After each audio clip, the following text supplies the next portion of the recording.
we did that process. Jorge? Okay, so thank you very much, Lina. I'm Jorge González. I'm the director of TPMed. As you probably know, because you are in contact with Ulises, we are a non-for-profit digital health organization. We have been the coordinator of the Indemand project, which is CHERRIES is partly based on that. I'm very happy to see you there. Okay, sorry, because I forgot to mention that we are going to record the session. So if you can attend, or if you are not seeing everything, or if you have to leave at some point, don't worry, because we will share it afterwards. Okay, so for this first session, I think that the presenters have already prepared the PPTs. So if you want to start presenting your own PPTs, feel free. Lina, Jorge. I think that you have the permission, right?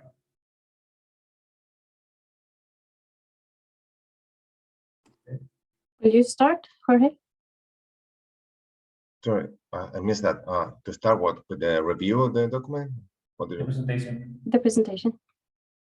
Oh. Which, sorry, mistake. I don't have it. Can you put it on the screen? No, I mean, don't you have a presentation for your part of the workshop? Okay, sorry, yeah, don't worry. Okay. Can Lina start and then I follow? Or that yeah, was... So yes, I can start. Absolutely. I will share my screen.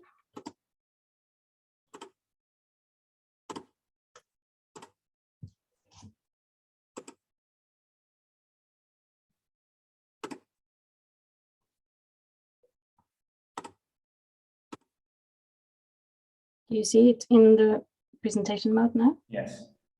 Thank you. Okay, so first of all, I'm very happy to see you all here. I hope we will have a nice and rewarding workshop here today. I believe so. The call for needs that we did in CHERRIES, I will be presenting that, and the content and the aim of this presentation is to share our methodology. We will share the templates that we have used. We will also share the approach that we have been using to maybe facilitate your process a little bit, but also give you inspiration, give an idea of how we have been working and how you could do it. With the need identification and the need assessment, and also give you support, both to foster reflection and your further work, but also to give you an idea of how you can make it your own, so to say, because I cannot stress enough that it's very important that these kind of processes is not we cannot just copy paste it from one region to another. We have to make it our own. So I will come back to that part a little bit later in the presentation. You are free to ask questions to clarify things, but if we have questions of more more discussions or so, we can save that for maybe the end of the presentation. So we can talk about it together, also after Jorge's presentation. Yes, the steps in the call for needs.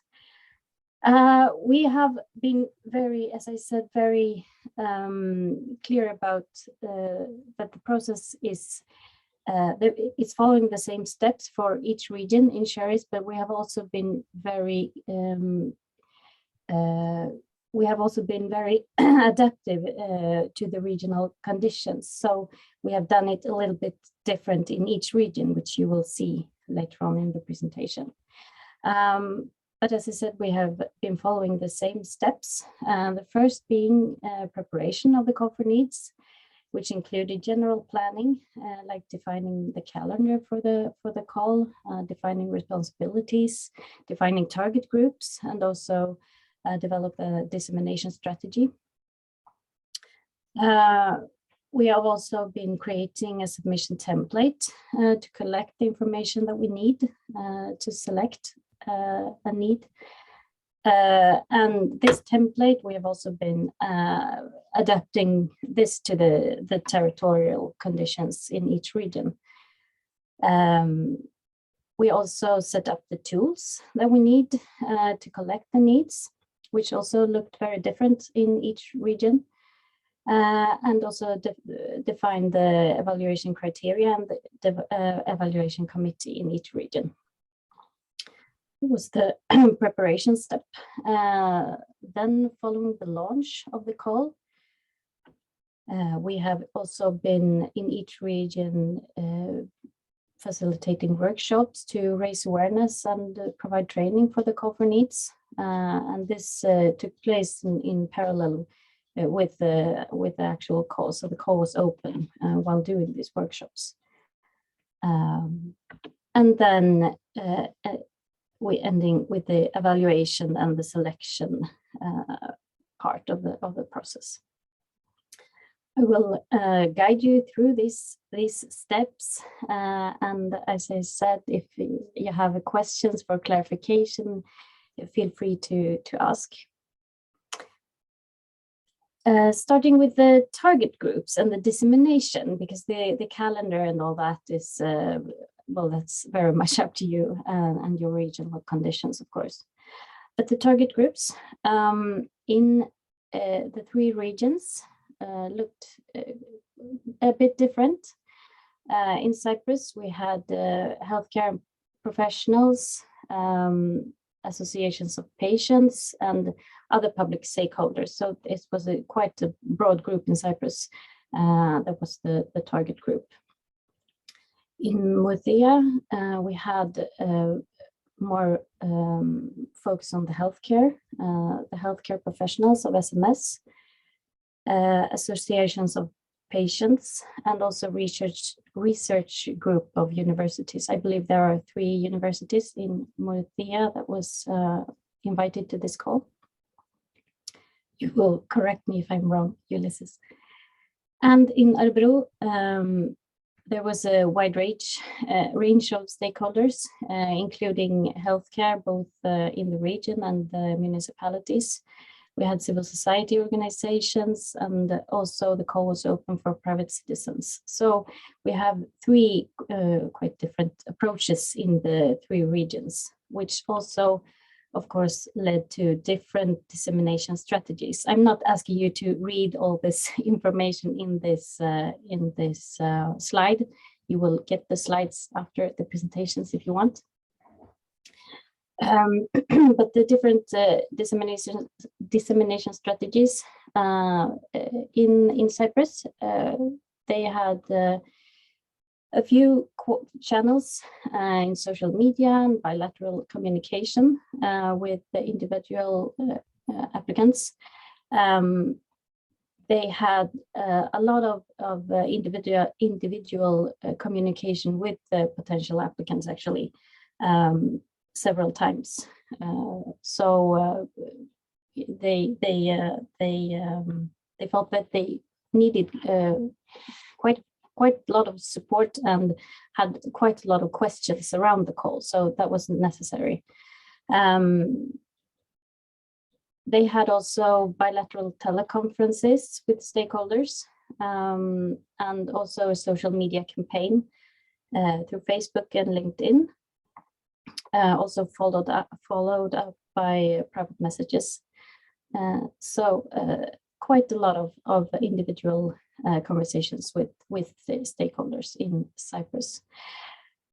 Murcia organized 3 webinars with different content. The first had a more conceptual scope, introducing the CHERRIES project, the RRI approach, and also Indemand, as Jorge mentioned earlier, previous project that is have used the quite similar approaches as CHERRIES when it comes to need identification and demand-driven approach. The second webinar focused on the process, how to write and send the proposals for the call for needs, explaining rules and templates and so on. And finally, a specific webinar devoted to the RRI questions given by an RRI expert. And in Örebro, we used also multiple channels, including social media, local radio, newsletters, dedicated emails. Also arranged 3 participatory workshops. The first one primarily targeted civil society organizations and private citizens to raise awareness of the call and also train potential applicants for or submitters to answer the call for needs. The second was primarily aimed at the professional level, including stakeholders from the municipalities and from the region, from healthcare. And the third one was a mixed participants from both region, municipalities and civil society organizations, mainly those who couldn't attend the first 2. And the aim was both, as I said, to promote the call and also to train stakeholders in need identification, which I will also come back to a little bit later, why that's important. So as you see, the target groups look quite different, and the dissemination strategies look quite different because of the target groups. So some questions that might be useful for you to reflect upon or answer when doing your call for needs is questions like, who are our target groups for this call? How do we reach them? Do we have existing channels or networks that we can use? What are the stakeholders' incentives to answer this call? Do we need to motivate them maybe in some way? And other practical measures we need to take in order for them to answer the call. Any questions so far? No, clear. Thank you. Then I will move on to the actual submission template that we used. As I said, this was adapted quite a lot within the regions, but this was the generic version of the template, including information about the submitter, of course, contact information, but also what organization they represented, and in our case in Örebro, also if they were a private citizen or not. This was also for because it's important for the project to know what kind of stakeholders we reach. Since we use the 4P model, this is important information. And then information about the need that we wanted to know, title, of course, if there maybe was an acronym to the need, and then the description of the need. And then we have a few, we used a few guiding questions for them to think around or to answer in the description of the need. Like describing causes and implications if nothing is done. So also describing the need, how the need affects your daily life or your daily work. And also describing which community or group or individuals would benefit if we overcome the identified need, if we find a solution to the identified need.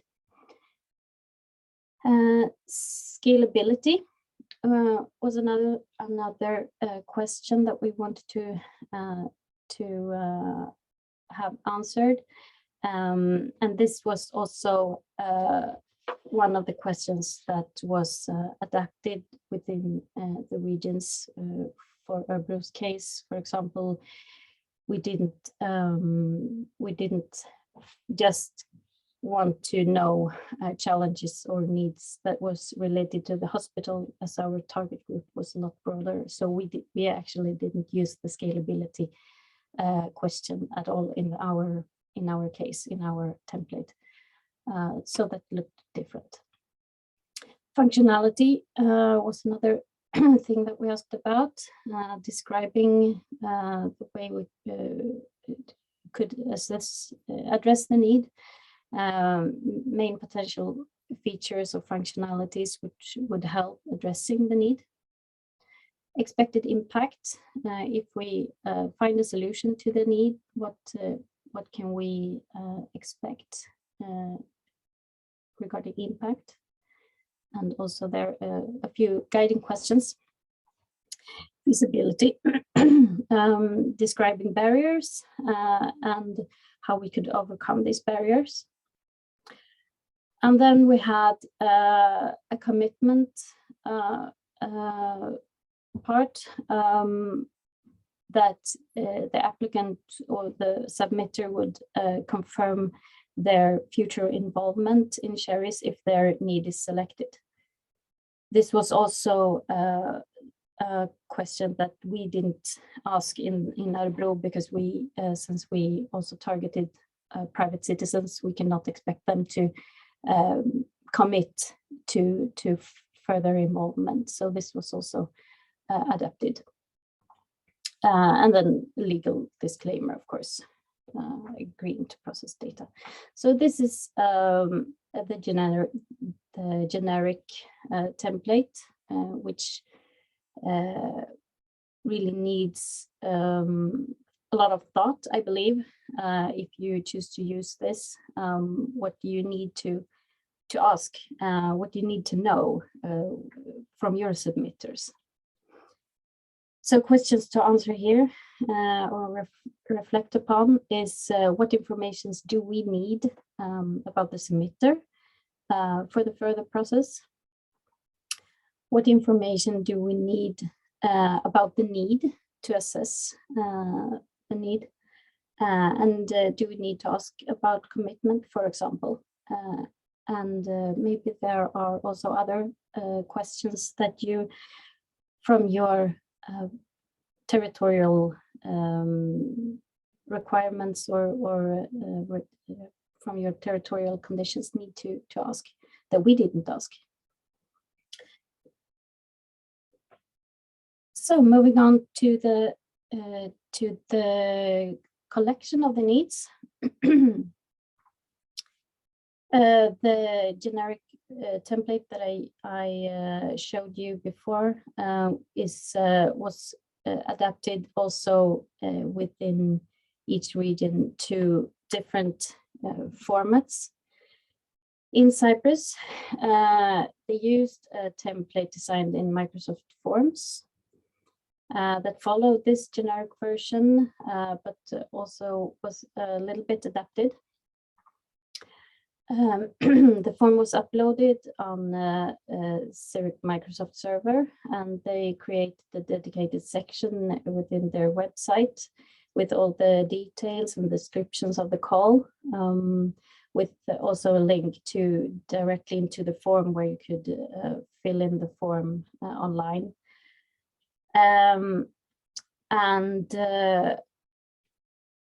The call was open for initially 3 weeks in Cyprus, but they saw that they needed a little bit more time to keep motivating and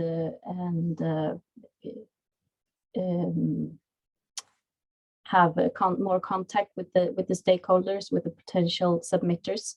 So they extended the call for another 2 weeks. So in total, the call was open for 5 weeks in Cyprus. In Withia, the template was uploaded on the SMS intranet because this was required in the for the submitters to have SMS contact. SMS needed to be part of the submitting group, so to say. So the tool was based on a shared writing tool called Orbeon in Moethea. Only accessible for the SMS professionals then. And the tool was open for a few days before the second webinar, which, as you might remember, focused on the call for needs and the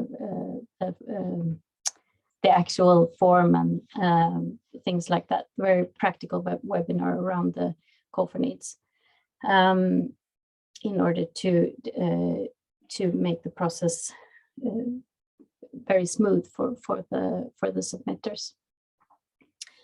It was open for 3 weeks in Moethea. In Örebro, we used a fillable PDF as a submission form, also following the generic version, but adjusted to primarily to the stakeholder groups, the target groups that we have.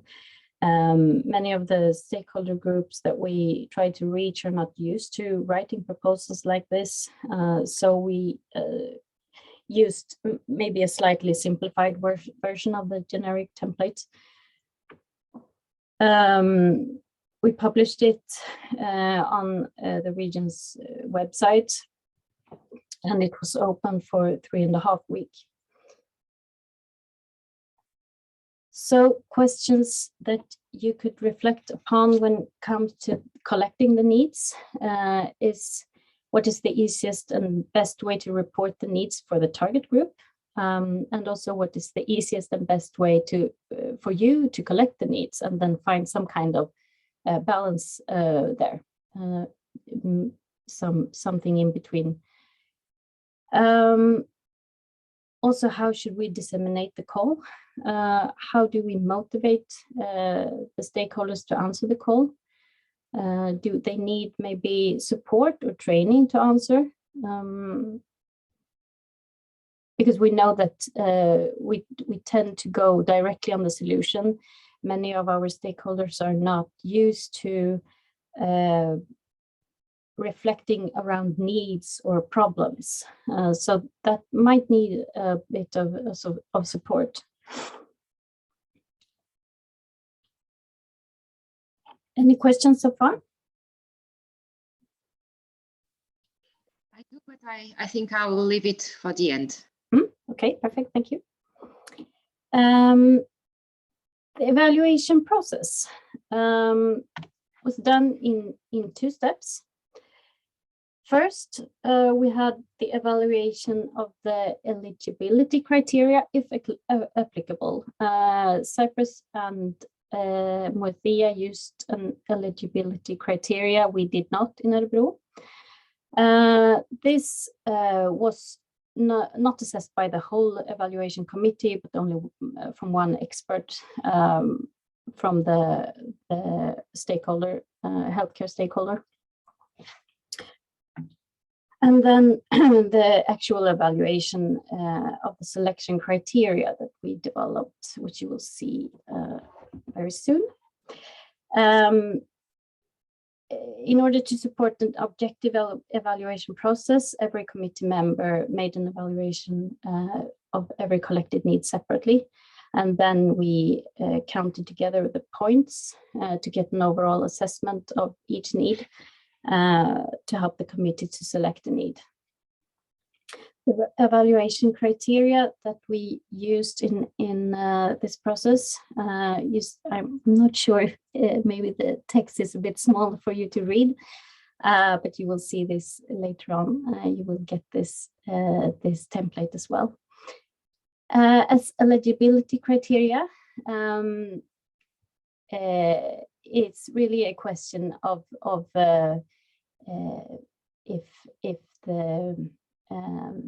if the criteria is fulfilled, if every criteria is fulfilled later on in the template. So it's more of an overall assessment. Then we asked about understandability and relevance of the need. If the need is well described, is it relevant for other organizations, and if it's relevant for the community.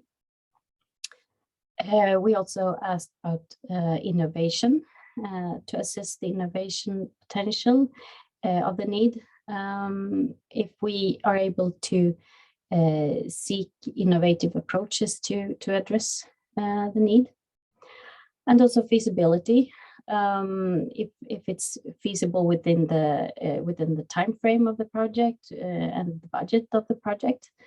And then we have questions for each of those criteria areas. And then, as you see, an assessment in most cases from 1 to 5, some cases 1 to 3. So from what I have understood, I believe the evaluation committees thought this was easy to use, quite clear, easy to fill in. And then we had in each evaluation committee one person facilitating the process, who then counted together all the points, and then we had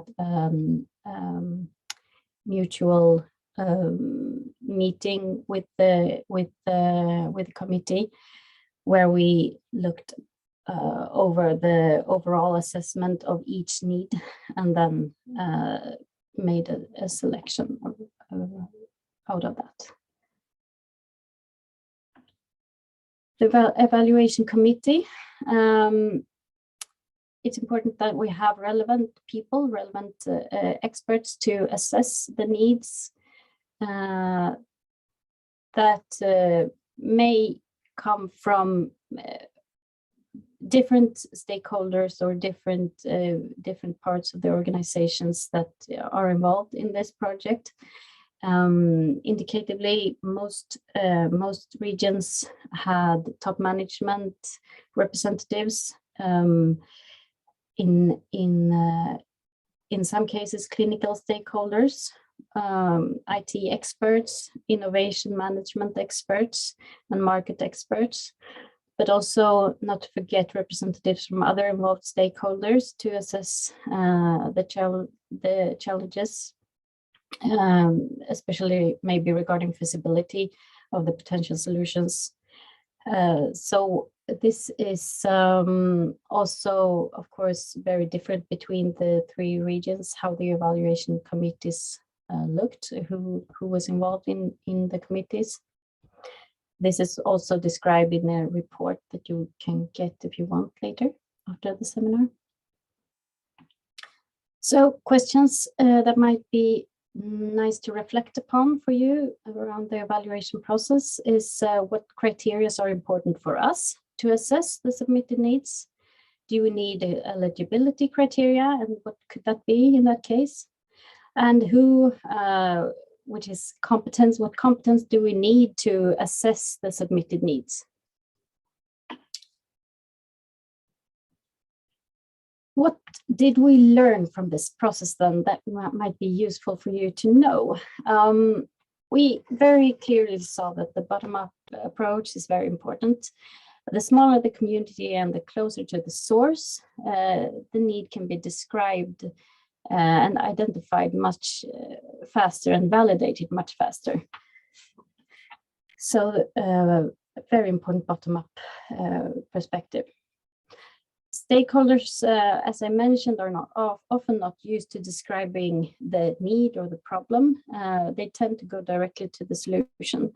So therefore, I believe all of us learned that it's important to help the stakeholders focus on the actual problem instead of the solutions at this stage, which of course doesn't mean that they cannot start thinking about solutions, but it's really important that they are able to describe the need or the problem in a way that is helpful for us for the further work with the need. This might involve both training and motivation and explanation of why this is important. It's also important to make sure that the CHERRIES model is very clearly represented before the launch of the call. This is to ensure a good understanding of the model and the steps that are being taken after the call for needs. So they get an idea of what will happen later. Why is this important? This is also for motivation and develop interest for them to involve. This is something that I believe especially Cyprus was very clear about, and also in the other two regions we saw that this was very important, that we need to really take time to clarify and to explain the whole process, not just the call for needs, but how it is related to the steps later on in the process, so that you see that something is about to happen with the need that I submit, hopefully, if it's chosen, of course. And also we see that it's very important to involve relevant stakeholders from the beginning of the process,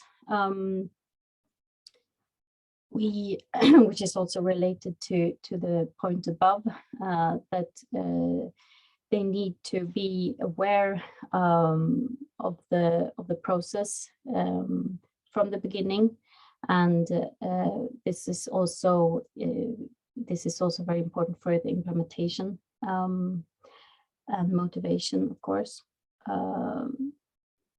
So this is lessons that we learned, a few of them. I believe there are more, but this is a few that I believe is very important for you also to have in mind.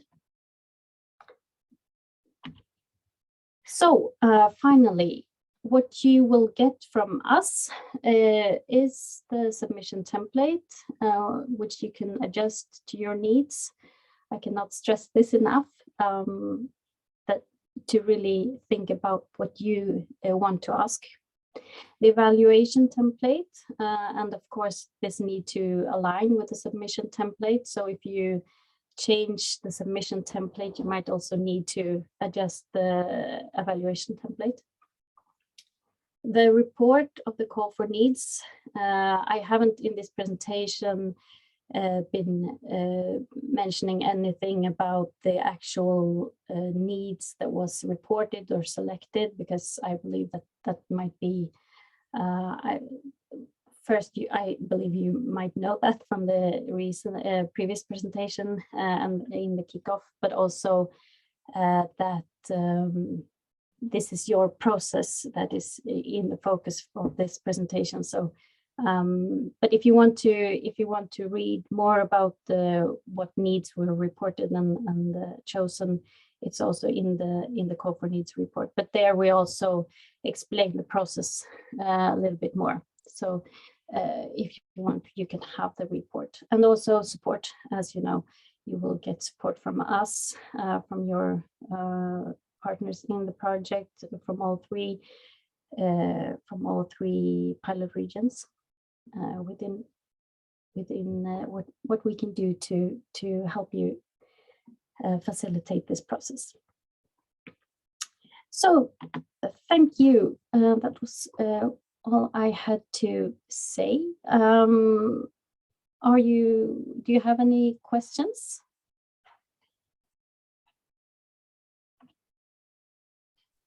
Okay, so Carmen has raised her hand, so if you wanna.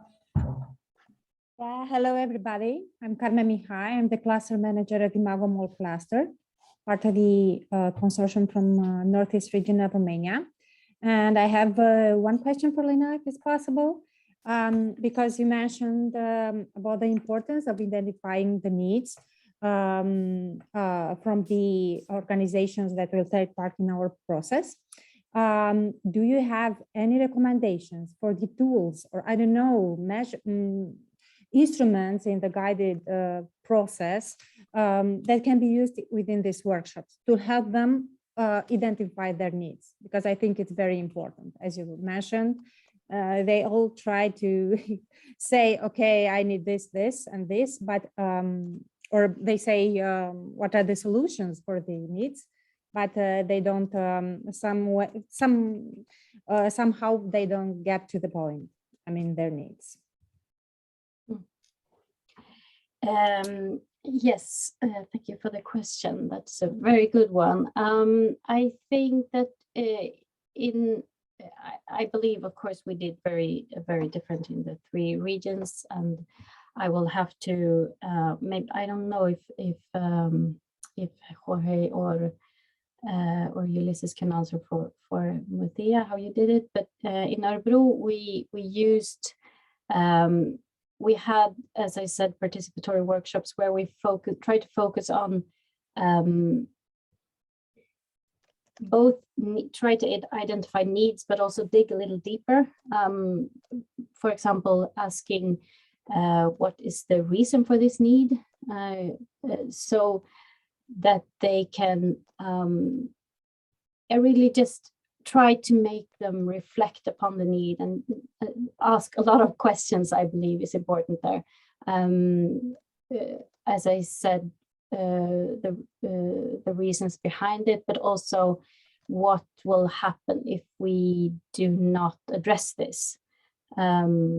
We used a methodology which I can maybe send you a little bit of information about.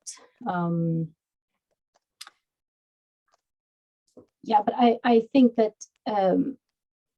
keep asking questions and just try to guide them back to the need when they start talking about solutions. So I think that in order to facilitate that kind of process, we need to be very engaged. Or this is hard. I believe that this is something that many of us needs to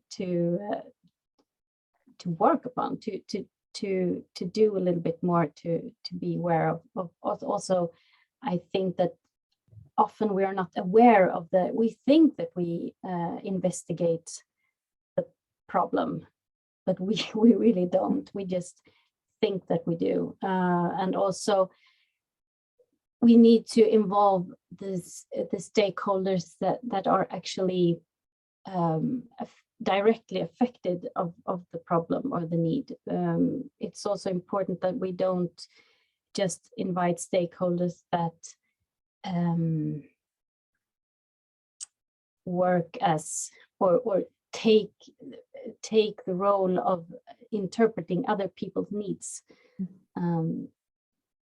So yeah, but as I said, I can, if you want, I can try to send you some materials from the workshops that we did. Great. Thanks, Lina. Thank you. Okay, I don't know, Teresa, if you want to ask something else? Yeah, thank you. Actually, I have 2 questions, one for the first phase and another one for the last phase. Because from what we heard, it seems to me that it is really key to select the right stakeholders for the process. You call them the relevant, the critical, and the issue is how do you do that before the need identification?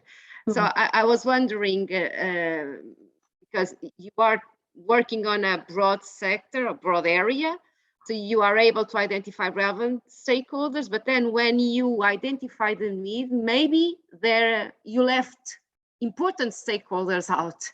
So is there a kind of a round process where you are narrowing down the need identification with sequential workshops, I don't know, or any other methods?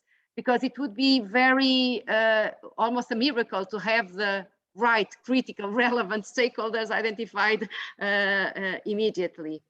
And the other one is by the end of the process on the evaluation phase. Because I am, sorry, I did not present myself. I am from the regional authority in Central, and we are responsible for the smart specialization strategy. And these kind of methodologies are at the core of smart specialization strategy, of the entrepreneurial discovery processes, and so on.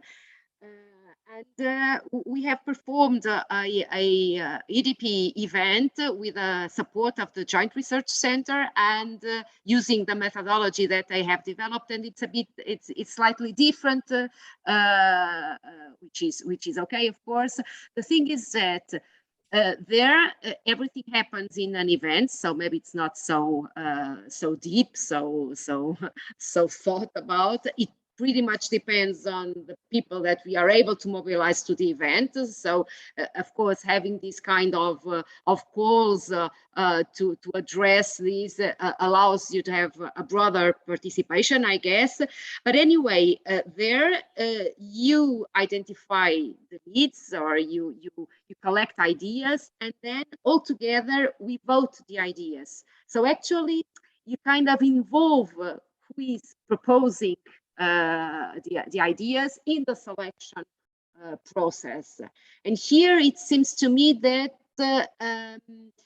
this evaluation committee, maybe I misunderstood, maybe it is participated also with some of them who actually proposed the needs, so who participated in the calls and fill in the forms.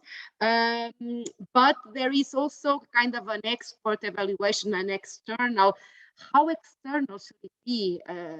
Should we make sure that it is someone from the region, because this has to be territorial? And you mentioned along your presentation, this needs to be really fine-tuned to the local needs, to the territory. So when we know that each ecosystem is really different from the other, so I fear a bit that this external evaluation, that these experts are not so into the regional ecosystem and the territorial needs, and much more into the disciplinary need. I don't know if I'm making myself, or I mean, if they are from the from a university, from another region, or even another country, if they are enough aware of the territorial needs in order to perform the selection, bearing in mind the priorities that we have at the region, at the territorial level. Thank you. Thank you. Also very good questions. I will start with your first one, how to identify the right stakeholders. That's a tricky one, of course, and I believe that we also did it very differently in the 3 regions. Of course, we have to have some idea about in what area do we want to collect needs. We cannot just ask about needs within the healthcare sector. That is too huge, and then we need some kind of idea. But I think that I think we did it very differently. As I said, in Örebro, we had a step before where we narrowed it down to health within the elderly population, because we see that this is a huge issue for the healthcare system, and we identified that sort of area together with the stakeholders we identified the area together with the healthcare partners, and then from that we could see that, okay, when it comes to health within the elderly population, we know that it was easier for us to see then what stakeholders are relevant. We have of course, the healthcare, the municipalities, which is also in Sweden responsible for parts of the healthcare. The regions, parts of the regions are responsible for also for healthcare. You could also see within the civil society what organizations are connected to this area in some way. I think that we did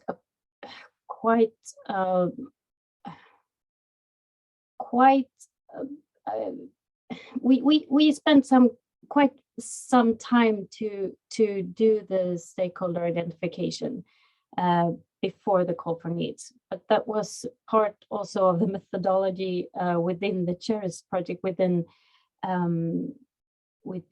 identifying how the territorial ecosystem looks like. So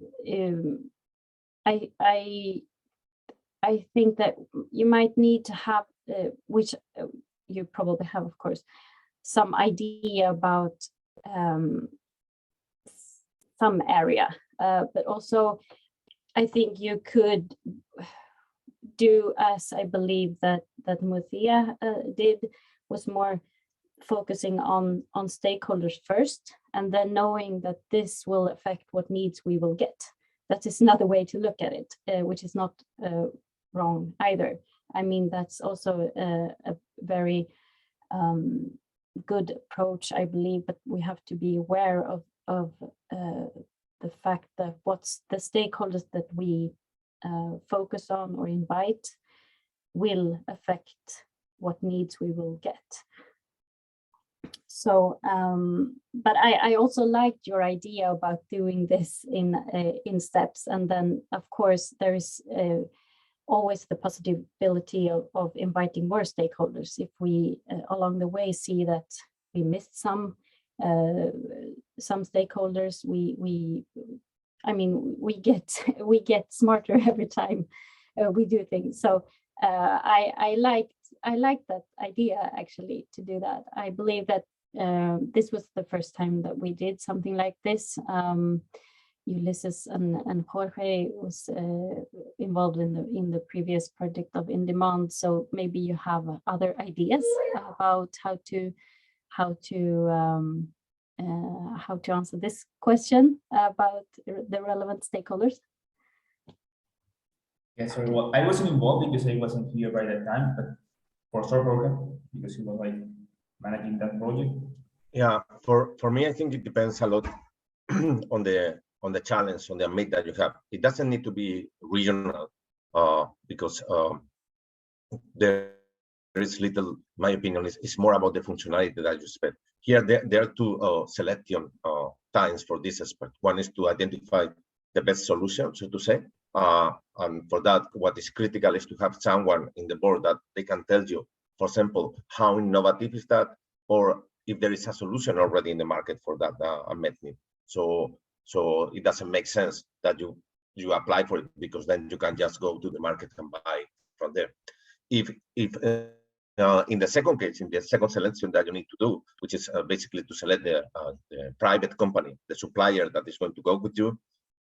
Here, the key thing, in my opinion, is to have someone, an expert, that they can tell you how much that organization is really going to push it further behind the piloting effort. Meaning, how much meat in the barbecue, so to say, they are going to put. Actually, we recommend that you don't pay them 100%, because if so, you will think that they will think that this is a kind of a consultancy service where they just get the money and they forget. We for example, use the ERTF rules that vary between 60 and 70% to be paid to in our case, the SMEs, but asking them, you guys need to pay for the rest.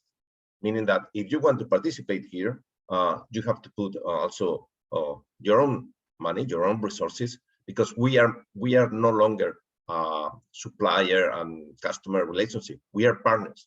We are partners in the pilot. So if you win, I win, but it doesn't mean that I have to give you everything from the beginning. Okay, I want people that even if the pilot doesn't work, that they are going to continue. In our experience, most of the pilots work, and that is also my recommendation for you when you pick the first unmet need in your case. Don't look for something that is very, very hard, because of course, this is about solving an unmet need challenge, but it is also for creating a machinery within your organizations that knows how to manage innovation from end to end. So if you look for a very complex project, say a PCP, a pre-commercial procurement, something with a lot of money, a lot of time, and so on, you know, people get bored, people change jobs, the management changes. No, it's more like go for something that you know almost for sure that is going to be successful. In the first iteration, put all the stakeholders aligned so you can achieve the outcomes, the results that you want. And then once that you know that, then you can always iterate. Naturally, that's what you should do.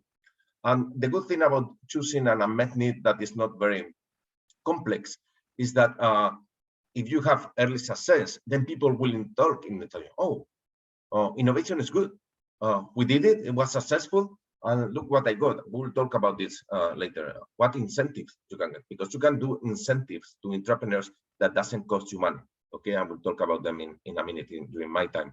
But so answering, sorry for the long talk. So answering your question, pick experts that they can give you added value, because you're in your organization, you may know, okay, this solution is good or not, but maybe you don't know if it is in the market already, or for the companies, you don't know if they are, for example, trustable, because they have some kind of, you know, in the market, in the sector that they know they are good and they deliver on time, while other companies are like, you know, depends. So bring experts that complement your expertise, mainly related to the market and what is up there.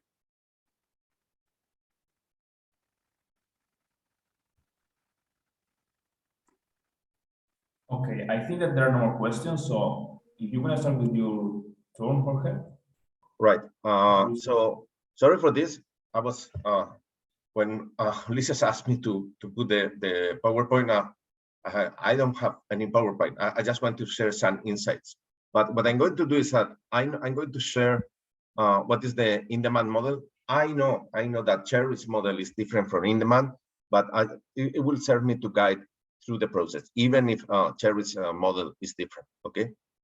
So very quickly, in Indemand, we have a challenger. We was the organization putting the challenge on top of the table. That would be some of you. We have a founder, an external organization, in our case, a regional development agency. Of course, we have the solver, as we call it, that will be an external company that they applied to the call, and only one was selected. And then the solver and the challenger co-created together. And then there was a supporter that supported the company, but actually the supporter also supported the challenge. Okay. Now, I want to talk about several critical points in the whole process. Okay. So the first one is like, how do you collect idea? How do you collect? This is called the innovation funnel. So you put innovation from one side that it has like a big mouth, and then you have to go to the shorter work, because you only want to deal with 1, 2, my suggestion, maximum 3 projects in parallel. Okay, again, I suggest to start with a small one at the beginning, and then quickly iterate when it is successful and you have your own learnings. So for doing that, and this is obviously for the organizations that they want to promote entrepreneurship. Okay, in some of your cases, maybe the management is very clear about what they want, so this doesn't apply. Okay, though I think that innovation should always have a component that is bottom up. Okay, where you let entrepreneurs, people from your organization, be active part of the whole process, because you know, at least in healthcare, if you try to push things top down, usually it doesn't work. Okay, while if people that are in the trenches, if people that are very close to the daily problems, they themselves propose a solution, because at the end of the day, they will be the ones that they have to work with it. They will be much more motivated, and the chances of success are higher. So my suggestion is that you always have a component that is bottom up, that you do a dissemination, a wide dissemination within your organization. So you get a lot of responses. In order to be fair with them, you should tell them in advance what are going to be the selection criteria and the evaluation criteria, okay? And you need to tell them that most likely this is going to take time after the work, and they have to take efforts, you know, and brain power for this, that is not going to be recompensated on a monetary basis, okay? They are not going to get an extra pay for getting involved in the project. However, they will get the glory, and they will have maybe ego busting activities, who knows, publications, whatever, okay? But you have to be fair from them from the beginning, okay? Actually, in Murcia, one of the things we have learned is one of the main criteria for selecting proposals of unmet needs is the expected commitment of the person or the group. In our case, we ask for a group to submit an idea, while co-creation later with the companies, okay? So my suggestion is that you guys try to involve entrepreneurs somehow, sometimes some way or the other, that you are fair with them in letting them know what are the rules of the game. And if you have, hopefully you have a lot, because what we believe is that if we have a lot of quantity, then we can pick quality, okay? If you only have one proposal, then you don't know how much quality you are getting or you could be getting, okay? So the more recruitment of unmet need proposals, the more chances that the quality of the ones that you pick is better, okay? So that's point number one. Now, for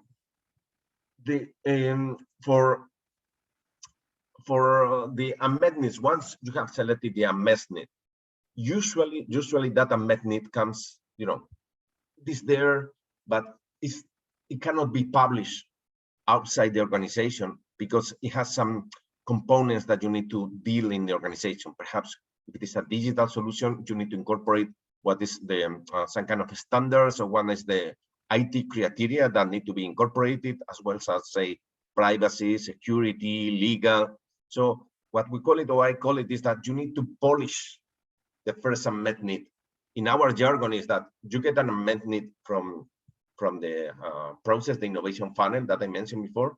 And then once it is selected, then you put people from the organization to polish that unmet need into what we call a challenge. And that challenge is what you publish, okay? And what the external world sees.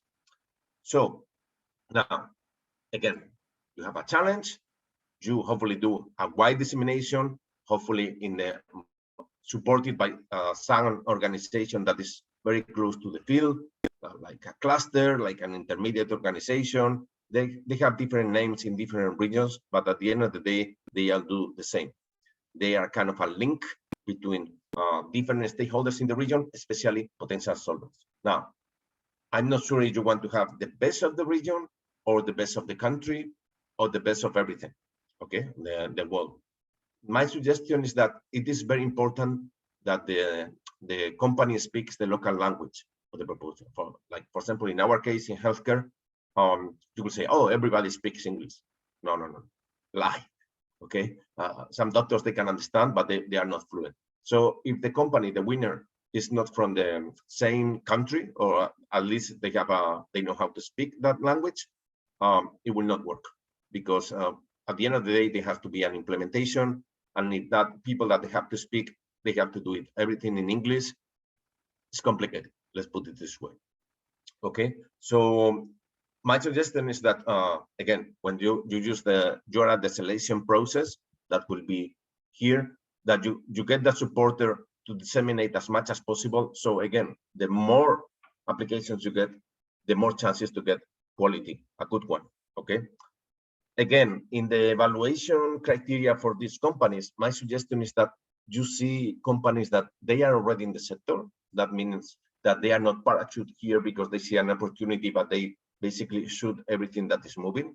Someone that is in the sector, that knows about the sector, and that they see this as an opportunity to create a new business line, to have a first customer reference, because that is in the sector. Okay, no kind of say consultancy or IT guys that they have technology and they can solve anything with their technology, but they will not have a strong commitment if the pilot is successful, to create something that is can be commercialized outside your organization, because that will be a win-win for you.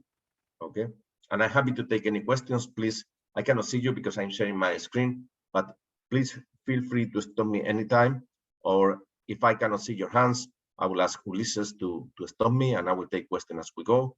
Of course, there will be a question time after I finish. Okay, so we were here at the stage that you have to select the companies, and again, my suggestion is that you pick the ones that they will have more chances to take advantage commercially after the piloting. Okay, because piloting, in our experience, especially if you select an unmet need, a challenge that is not very complex, most of the time, 70% of the times or more, they are successful. Okay, so usually the innovation works. Okay, so you also need to start thinking about what is going to happen afterwards. And here it comes maybe the most important thing that I'm going to share with you today. Okay, this is a life changer for me. So what we did in Indemand and very much in Cherries is that, okay, there is a challenger, founder, there is co-creation, the challenge worked. Okay, the challenge is successful. Now, the problem that we had is that nothing happened after we proved that the solution was successful, meaning that there was no adoption, meaning the pilot didn't survive the valley of death of innovation. Okay, because the project was only to prove that the solution could solve the challenge. So now we are working as a next step in Indemand. So we are not only demand driven, we are only not co-creation oriented. We are, as a third step, geared to adoption. Why is adoption so important? Several reasons. If you don't adopt a solution that you know that is successful, what on earth did you start the whole process in the first place? Okay, first point, you have been wasting people's time, resources, passion, illusion for something that they cannot see. So your own entrepreneurs will say, and I hear that, listen, never call me again for anything like this, okay? Because I'm worse than when I started. Because when I started, I didn't know that there was a solution. Now I know that there is a solution, and my organization is not adopting it. So I'm worse, and I'm very disappointed. So I will tell everybody, innovation is not worth it. Meaning that you don't only do not implement this project, but what you are not doing is you are killing. What you are doing is killing the innovation culture within your organizations. Okay, and this is the worst thing that you can do. An innovation project, an innovation pilot can work or cannot work. Okay, it's innovation. There is a risk, but innovation culture is what really matters.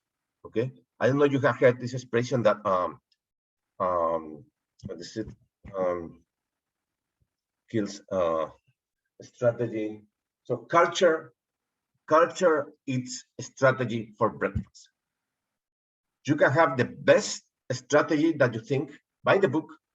If you don't create the right culture in your organization for anything, it will not work.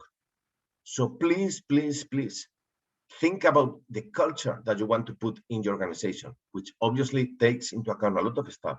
But one of them that is critical is to take your entrepreneurs to be willing to participate in an innovation project, okay, in a demand co-creation project, demand-driven co-creation.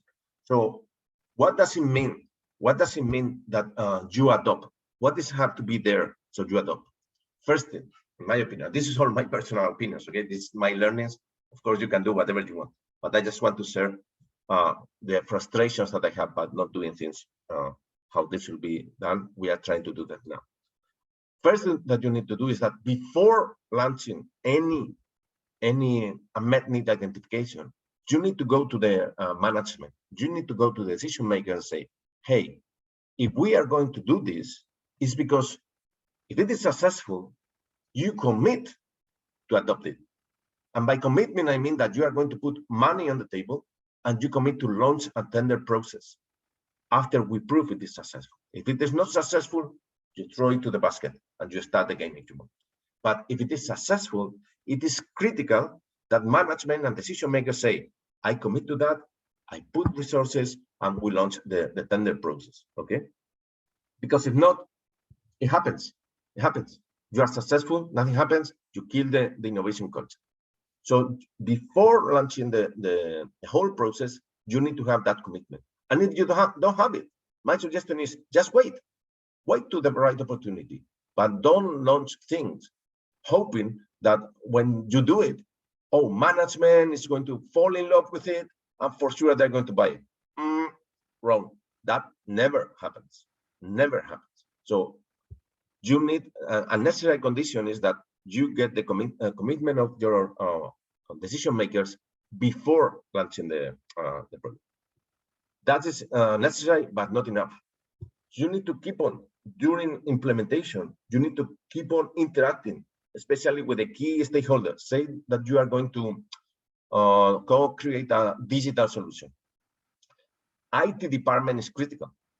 If IT department doesn't buy on the project you want to do, even if you are successful, they will kill it after the pilot.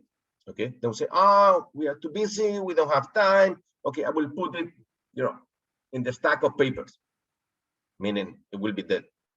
Okay, so you need to fall in love all the stakeholders: IT, clinicians, legal, procurement, management. During you need to contact them periodically. Wow, this is great. We are advancing this. Oh, end users love it. Here is the proof. Look, we are doing the evaluation. You want to be part of the committee.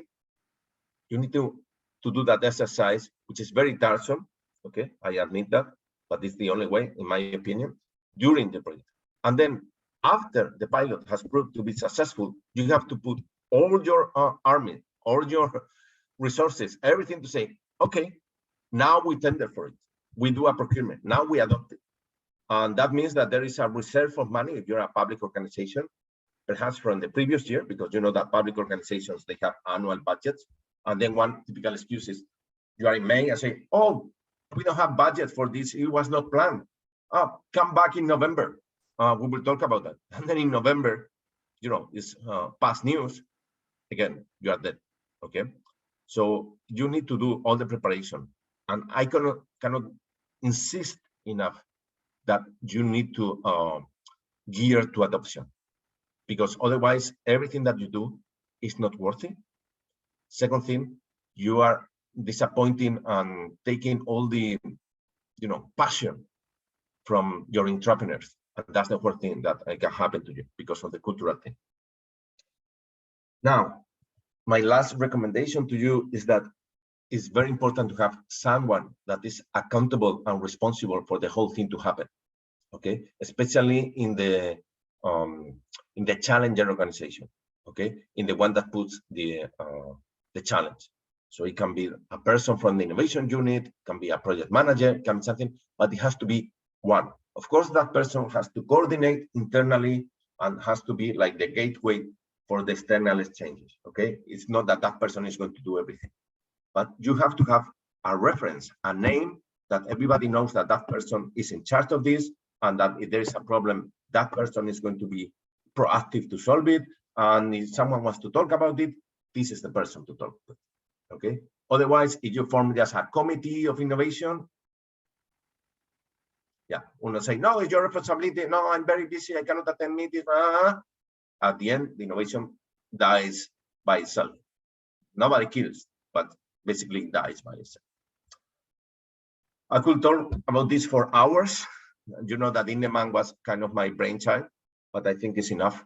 I don't want to overwhelm you, but I just want to recap these 5 points, okay? Selection process, very important that people, entrepreneurs are committed to work during execution time. Second thing, polish your unmet needs, especially be very clear about the successful criteria. What does it mean that the pilot will be successful? Third point, when you do the selection, try to select companies that they are not subcontractors, but companies that they really believe in the project and they will do whatever is in their hands to during and after the project to promote it. Adoption. I don't know, what else can I do? Adoption is critical, okay? Oh, a thing that I forgot. You will be tempted, say, okay, we are putting a lot of effort in this pilot. I want to have half of the IP or all the IP. Don't do it. Especially if you're a public organization, you guys don't know how to manage IP.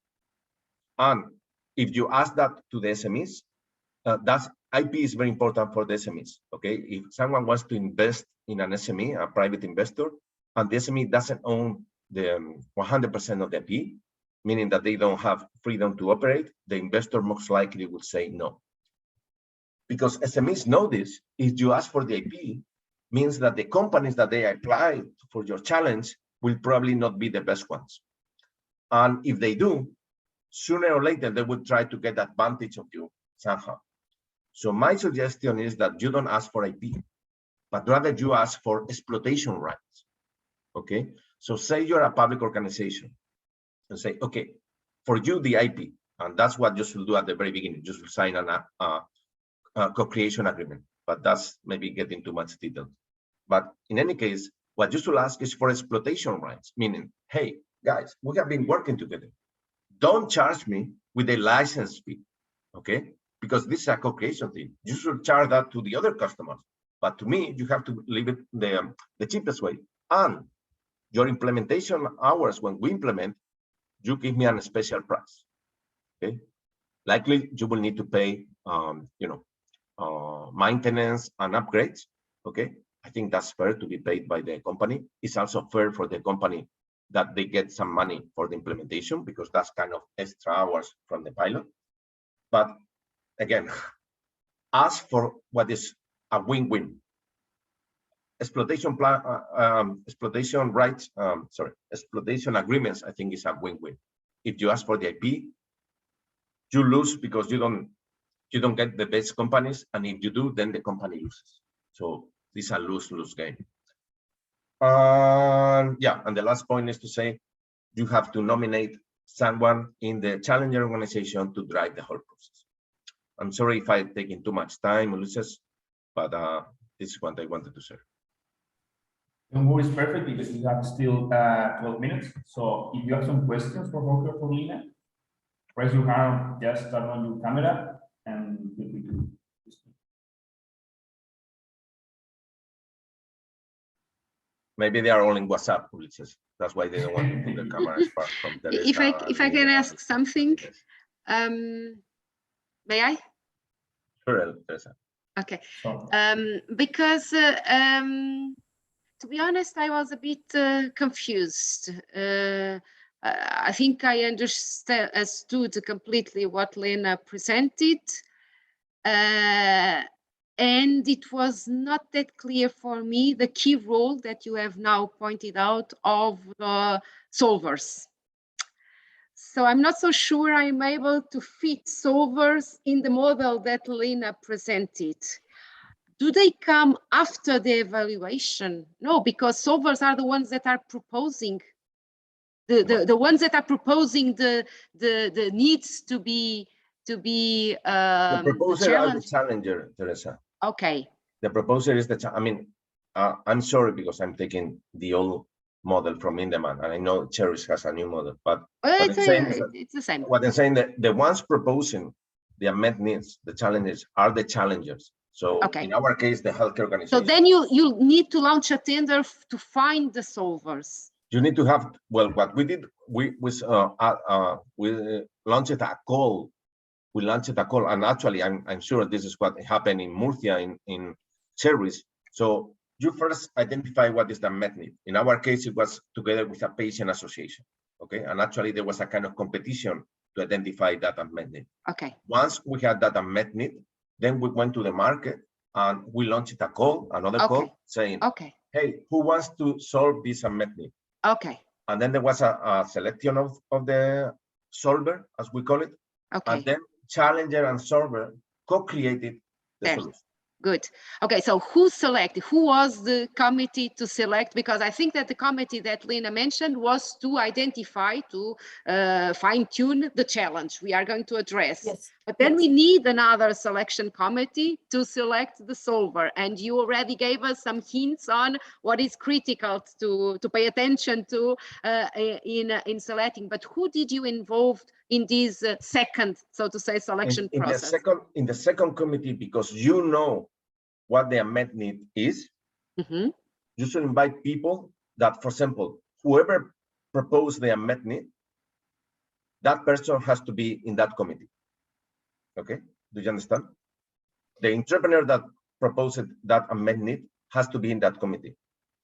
The manager, my suggestion is that management, at least one manager that is a decision maker, should be part in that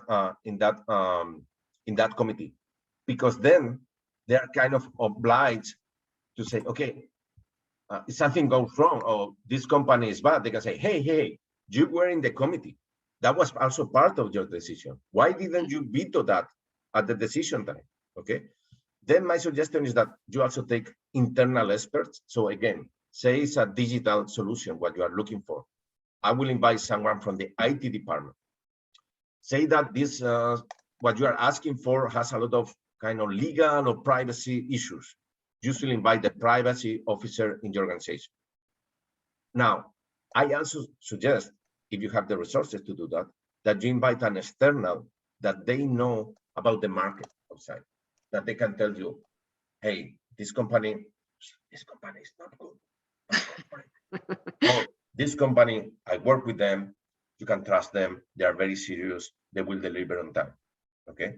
And so they know this kind of things. But that depends. For the second committee, because you know already what is the unmet need that you have, it has to be very tailored to that unmet need. Okay. In the first committee, I think that Lina went to that. In the first committee, you have to have internal stakeholders, especially, and perhaps someone from outside that knows the market. So it tells you, guys, you think this is a unmet need, but there is already a solution. It will be much better than you just take your money and you purchase it, because it doesn't make sense to go through an innovation process. Okay, well, Lina, if you want to say something else, please. I would like to just add something about the challenge owner that Jorge described. Maybe I will complicate things now, but actually the challenge owner doesn't have to be the proposer, because in our case, as I said, we had the call open for private citizens, and we cannot ask them to be the challenge owner in the process to come with the call for solutions and the co-creation. So I think what is crucial is that you find a challenge owner that, as Jorge stressed, is able to be part of the co-creation process, but it does not necessarily have to be the proposer, depending on how you design your call for needs and call for solutions, of course. But I think it will be clearer also in the next workshop, when you will get some more insights on the call for solutions, because then we also get into the role of the challenge owner, and the role of the challenge owner within the co-creation process, also in the third workshop that you will be able to attend. So I hope that the image will clear for you, but I want to stress again that it's really important to design the process from your regional conditions or your local conditions. Yeah. Right. If I may, Lina. So in Indemand, the entrepreneurs were coming from the same organization. In our case, a health organization. In CHERRIES, we went out and we asked a patient association to do this, and we get ideas from from external people. So the selected. But what it has been critical, at least in our case, is that, well, the winner was a patient association, and this patient association was part of the selection committee of the external companies, and they are working in the solution co-creation with the healthcare organization, the external company, and them. Because the end users, especially when you are addressing patients, like is our case, they are the best to decide what do they want, you know, if they like the user interface, if they like or not the functionality. So even if that person, as Lina is saying, they cannot be, say, managing the whole process because it's not their role, they have their own lives. But in the organization that is saying, looking for the companies, the mother organization, so to say, that then goes to the patients in our case, and then goes to the company.